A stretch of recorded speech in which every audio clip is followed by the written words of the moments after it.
Ele foi talvez o primeiro artista plástico brasileiro a retratar o nosso cotidiano mais simples. O cotidiano das lavadeiras, dos caipiras, dos violeiros. Ele nasceu em Itu, interior de São Paulo. E com 19 anos, a cidade se cotizou para que ele pudesse estudar no Rio de Janeiro, na Academia Imperial das Belas Artes. Seu talento chamou a atenção de Dom Pedro II, que lhe conferiu uma bolsa de estudos em Paris. A partir daí, sua carreira deslanchou. Os 160 anos de nascimento do pintor José Ferraz de Almeida Júnior é o tema de hoje do programa De Lá Pra Cá.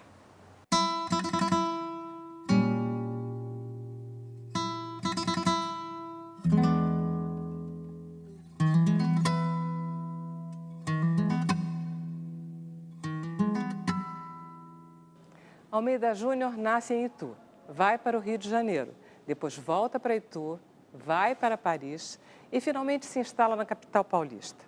A São Paulo poderosa, que está surgindo nesse final de século XIX, reconhece em Almeida Júnior a sua mais perfeita tradução. Os seus personagens não são caipiras, eles são os netos dos bandeirantes, eles são desbravadores, eles estão na origem da força de São Paulo.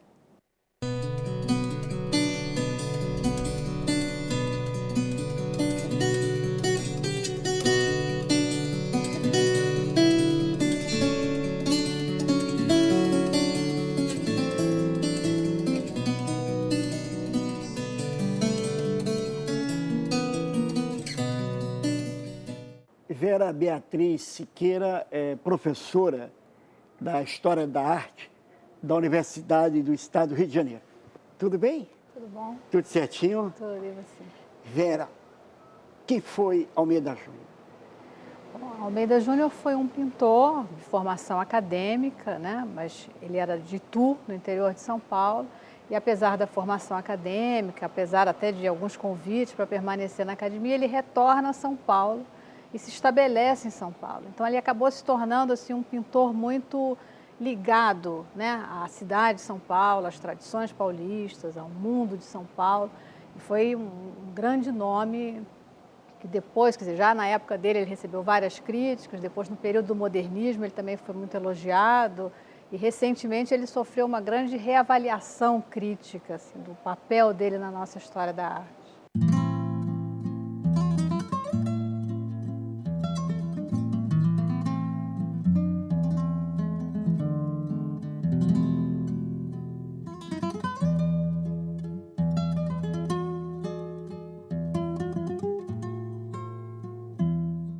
Agora, é correto dizer que, do ponto de vista da temática, a temática dele é inovadora, no sentido de que aquela temática voltada para o homem simples, para o homem do cotidiano, do dia a dia, não era uma temática da pintura antes dele? Esse valor ele tem?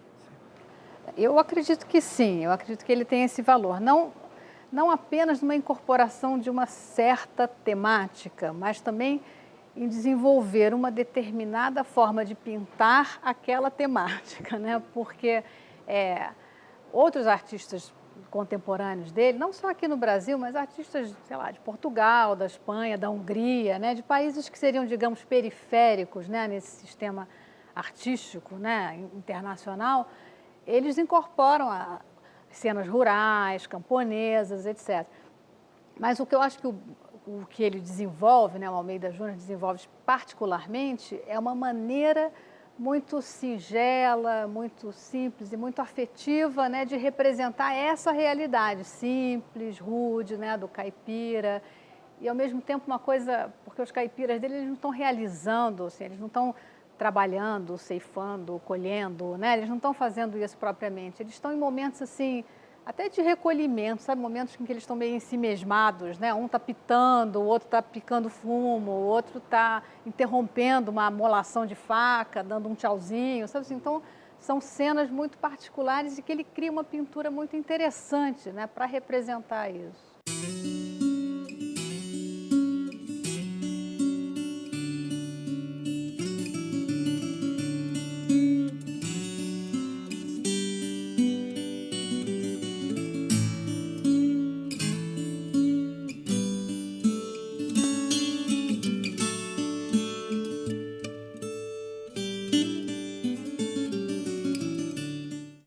Paulo Sérgio Duarte, é professor da História da Arte da Universidade Cândido Mendes. Tudo bem, professor? Tudo bem, Anselmo? Certinho?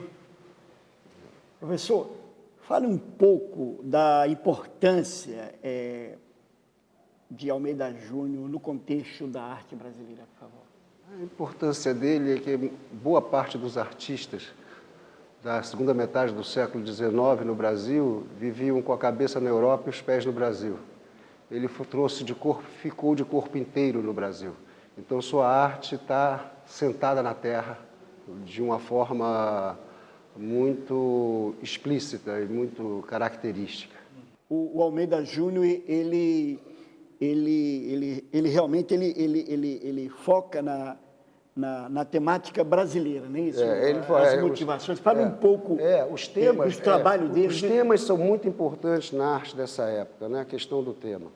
Então, se você vai pintar um retrato, você pintar um retrato de um elemento da aristocracia ou da alta burguesia, da nobreza, digamos assim, era o que seria, digamos assim, natural na história. Entendi. Agora, você focar em gente do povo, ou, por exemplo, no caso do quadro maior, da pintura maior dele, o Caipira Picando Fumo, isso não é um tema para a época, sobretudo numa sociedade que, do ponto de vista artístico, ainda era muito conservadora. Você escolher um homem do povo e procurar retratá-lo, mas não retratá-lo apenas de um ponto de vista do naturalismo, um realismo escolar, digamos assim, para não dizer acadêmico, mas, sobretudo, procurando nas cores e na luz, procurar na forma da materialidade própria aquele caipira, que não é uma mera fotografia do caipira,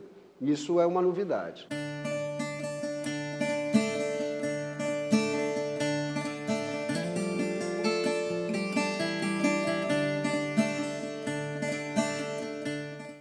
Rodrigo Naves é professor, crítico de arte e tem um artigo chamado Almeida Júnior, O Sol no Meio do Caminho. Professor, você fala que ele não é pitoresco. Uhum. Por quê? Olha, ele não é pitoresco porque eu acho que ele não está interessado em mostrar cenas de pequenos contrastes, de momentos razoavelmente atraentes, de cenas, digamos assim, de forma pequena, atraentes ou contrastantes na vida caipira. Há um ou outro trabalho em que isso ocorre. O que eu acho que ele tenta é pegar uma certa dimensão típica, ou certas situações ou atividades em que algo dessa dimensão mais típica da vida caipira se mostra. Portanto, não interessa a ele, vamos dizer, pequenos contrastes que dariam uma espécie de sabor à vida no campo, à vida camponesa precária dos caipiras do interior de São Paulo, mas sim uma coisa um pouco mais pontual, mais profunda, mais típica, mais característica, nesse sentido. Ele tem esse caráter de novidade? Ele é o primeiro a fazer isso? Não. Qual é a diferença? Há alguns artistas contemporâneos, Modesto Brocos, que é um espanhol que vem trabalhar aqui, mas morre aqui, um italiano chamado Ferrinho, Antônio Ferrinho, que lidam com temas semelhantes. Contemporâneos dele. Contemporâneos, mas eu acho que quem vai mais longe nessa tentativa de encontrar, digamos, uma forma precária de pintar uma vida precária, que essa precariedade da existência do caipira, é ele. Não é? Porque, inclusive, acho que vê com muito pouco preconceito essa vida. Não é? Quando eu falo uma pintura precária, é porque, como no caso do Caipira Picando Fumo, há uma espécie de aproximação entre ele e o meio, que também é muito precária, muito grande, como se essa não separação apontasse também para uma espécie de não afastamento em relação à natureza, uma certa ameaça da natureza, que é muito interessante, é muito revelador, inclusive em relação ao padrão de vida dessas pessoas.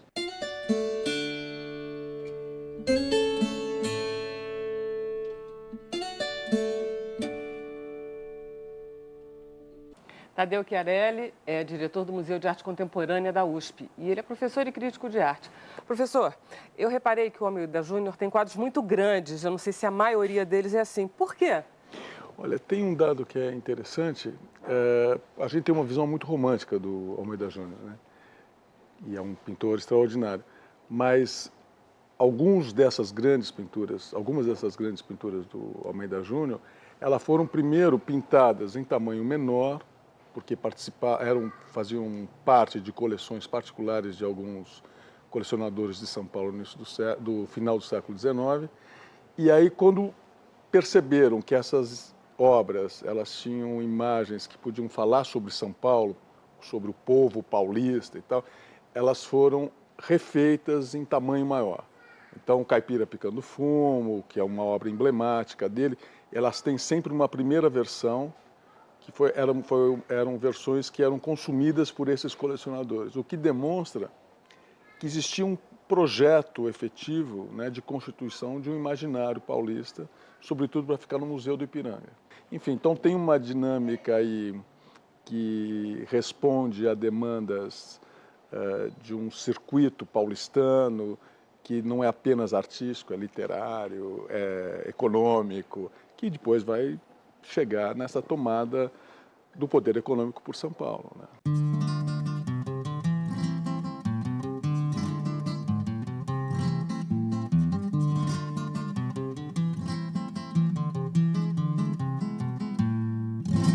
Eu acho que, de fato, ele trouxe para a arte brasileira, naquele período, um embate mais direto com a natureza, com os aspectos atmosféricos, com a luminosidade, com um tipo de absorção da realidade física do país, né? Então, não é apenas aquele artista que vai pintar o caipira, o homem do interior de São Paulo, mas ele também vai tentar estabelecer essa relação mais direta com a natureza brasileira, com a luz, com as cores, não apenas, isso que é um dado interessante, não por um viés apenas de uma vontade de glorificar acriticamente essa mistura do homem com a natureza no Brasil, mas também de uma observação mais crítica dessa realidade, dessa natureza física do país.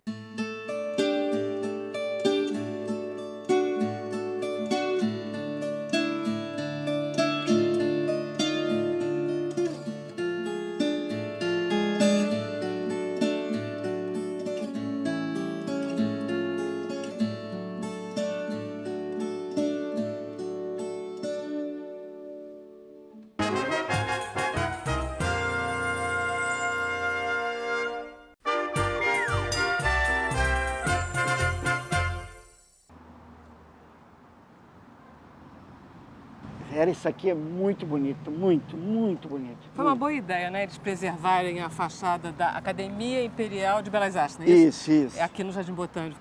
Isso, Pô, muito bom. E pensar que o Almeida Júnior atravessou esse portão aí anos, né? Engraçado. Olha só, eu estava pensando nisso, ele não veio para o Rio, ele não ficou aqui depois da Bolsa, né?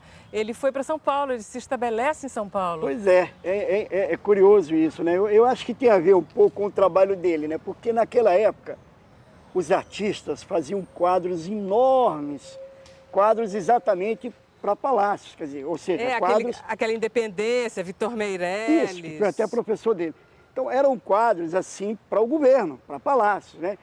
E quando ele começa a fazer quadros menores, ou seja, abre a possibilidade do novo rico, da burguesia nascente paulista, comprar e botar na sua casa. Quer dizer, na verdade, o tamanho do quadro tem a ver com a destinação do quadro. Nesse caso, eu acho que sim. Com certeza. E o dinheiro estava em São Paulo, já estava em São Paulo. Já naquela época. Até hoje.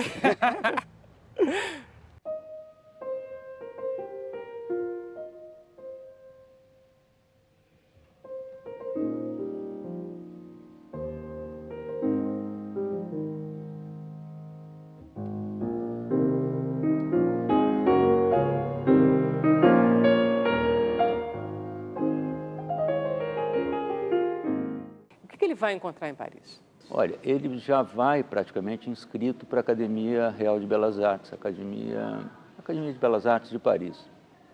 E lá ele estuda sob a direção de um professor acadêmico, também chamado Cabanel, que era um acadêmico já razoavelmente atualizado, mas que era um dos expoentes da academia na oposição com os mais avançados que surgiam então, Courbet, Corot, Manet, depois posteriormente os impressionistas. Mas é sob a orientação de dois grandes acadêmicos, o Vitor Meirelles no Brasil e o Cabanel em Paris, que ele estuda. E na França, o que ele faz? 2 trabalhos que eles põem nos salões de Paris, durante essa primeira estada, são aquele Caipiras Negaciando, que é uma caçada dentro da floresta, e o Derrubador Brasileiro, que é um lenhador. São trabalhos ainda realizados lá, mas em que essa espécie de tendência, uma pintura mais regionalista, que se afaste dos temas mais tradicionais, mitológicos, religiosos, históricos, já surgem lá.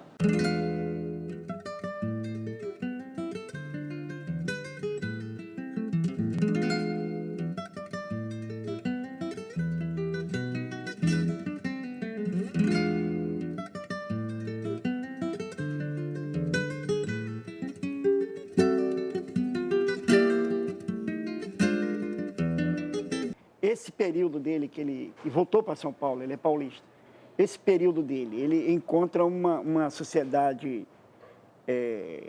econômica em São Paulo em grande efervescência, né? E isso tem um simbolismo para vocês, tem isso quer dizer alguma coisa, né?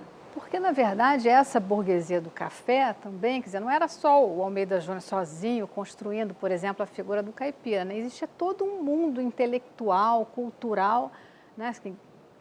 Muito patrocinado e apoiado por essa burguesia. Emergente. Que construía as suas raízes, entendeu? As suas origens paulistas, bandeirantes, né? Caipiras, rurais, né? O que o modernismo brasileiro vai fazer na construção da imagem do Almeida Júnior, assim, era um caipira, era um sujeito interiorano, falava com sotaque do interior, sabe? Pode ser que ele tivesse esse sotaque. Agora, isso não retira essa característica de um intelectual que pensava o país, que pensava as questões sociais num âmbito das artes visuais.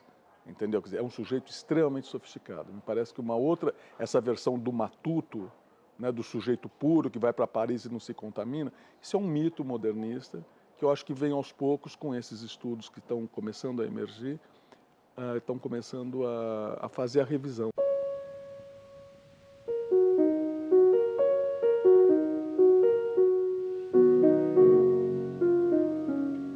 Por que ele tem temas tão diferentes? São épocas diferentes? Olha, até mais, eu acho que, e acho que isso até produz uma certa desigualdade no trabalho dele, eu acho que em função um pouco de encomendas, ele tem que pintar retratos, que eu acho que é a parte menos significativa da produção dele, mais tradicional, em que há menos aventura, digamos assim. Há retratos de grupo, que são essas cenas de interior urbanas, que são trabalhos que ele também pinta de maneira diferente dos caipiras, essa produção mais regionalista e alguns trabalhos muito acadêmicos mesmo. Nessa sala mesmo há uma alegoria da pintura que está nas nossas costas, que é um trabalho que, enfim, está entre o mitológico, entre uma luminosidade, inclusive, que tem a ver com os impressionistas, mas uma temática extremamente conservadora, alegórica, das musas, etc., etc. E eu acho que alguns trabalhos religiosos, a Fuga de Maria para o Egito, um Batismo de Cristo, também não são das soluções mais interessantes. Agora, eu acho que essas mudanças de gênero, digamos assim, dizem muito respeito à tentativa de ganhar a vida. Não é? E eu acho que, sem dúvida, o que marcou a produção, o que fez com que o Almeida Júnior ficasse para a nossa mirrada história da arte, é um pouco o fato de ele ter corrido mais riscos, enfim, né, nisso que se chama de pintura regionalista ou caipira, etc., etc. Eu acho que aí é que o interesse maior reside.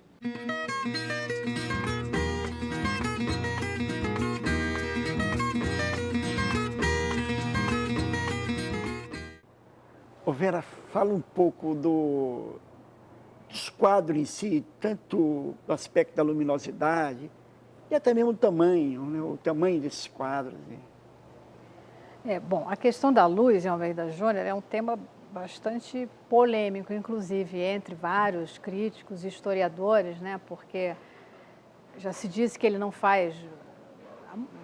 Vários críticos, vários autores, né? Disseram que ele não fazia a luz de São Paulo, que ele fazia a luz do Nordeste, a luz do Sol agreste, entendeu? Mas, na verdade, quer dizer, e tem outros críticos que justamente elogiam essa luminosidade, essa abertura da palheta e essa abertura cromática, né, dele, essas cores mais claras, como justamente uma tentativa dele de adequar a pintura a esses temas brasileiros, digamos assim, né? Porque não adiantaria pegar uma palheta acadêmica, né, tradicional, e usar para pintar essa realidade. Então, aquela relação da terra batida com a taipa, com a panela de barro, aquilo tudo cria uma situação de luz, né, muito particular, que eu acho que ele desenvolve, né, para representar essas cenas específicas.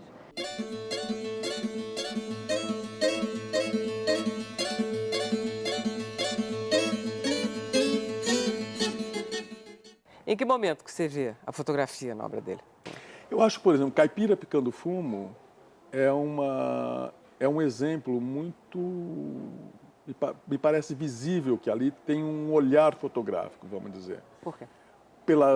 Pelos recortes de luz e sombra, por alguns detalhamentos que vêm de um dispositivo que é fotográfico, é de um esquema visual que não é o esquema tradicional de eu estou vendo você e vou te desenhando. Não, ali você tem uma fotografia e a partir da fotografia a análise é feita e traduzida para a pintura. Tem um outro trabalho muito interessante também, chama-se Leitura. É de uma mulher descansando numa espreguiçadeira e no fundo você tem uma São Paulo dividida entre modernidade e atraso, entre aspas, né? É uma cidadezinha meio, quase uma aldeia.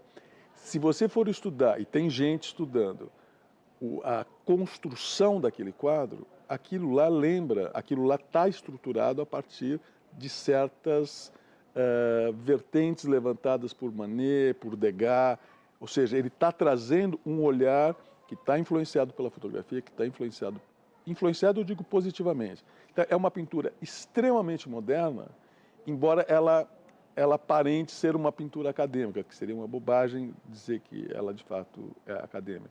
Ele mais cedo, o que acontece?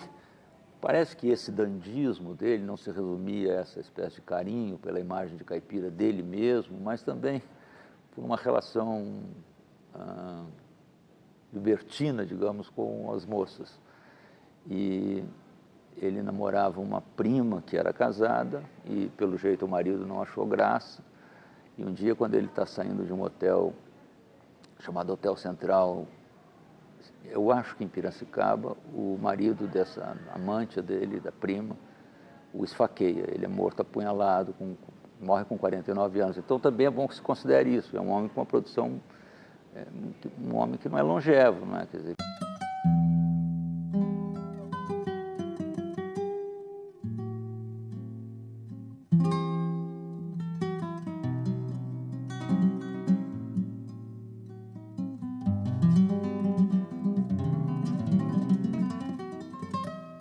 Quer dizer que ele continua sendo o grande nome da arte paulista?